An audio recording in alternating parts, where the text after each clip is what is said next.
Yu-Gi-Oh! Duel Monsters arcs. There's so many of them.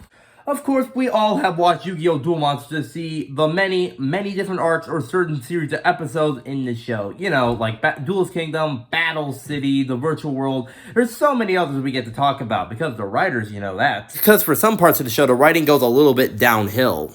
It's just Admiral Akbar. So yes, we're going over every single arc of the Yu-Gi-Oh! Duel Monsters series. Every single one. Even some of the smallest ones and some of the biggest ones. I don't know about Capsule Monsters.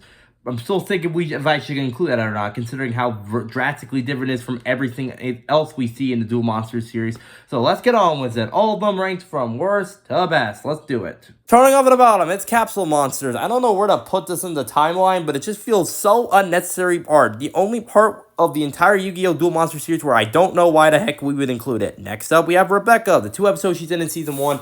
Not that great, and I don't care about him. It's not great. She gets better in Season 4, though, but not when she gets introduced. Then the virtual arc with Noah, it's just kind of boring, and I don't care for it. Like, I don't see what was the point of adding this. You could have put Kaiba's backstory or something like that in a different way. Next up, we have the Pharaoh's Memories. I don't know. People don't seem to like this because there's not a lot of dueling. I mean, it would be weird to see a bunch of people with duel this running around in ancient Egypt, so fair enough, but it feels like there's a lot more talking and dialogue than actual Yu-Gi-Oh! Going on. Then the Kaiba Duel Grand Prix. Seeing Kaiba versus Victory was cool, and Yugi versus Leon was cool, but seeing Joey lose his last duel on screen was not that smart of ideas in the writings room. Why? Why make him lose his last duel he actually does in the anime? Then we have Dungeon Dice Monsters. I like it. Basically just duel monsters, but dice related. I like it. Duke might be kind of a douche here, but he's actually has a pretty good character going against Yugi. And Yugi, knowing how to play this game in like less than 5 minutes, just rocks seeing him do that.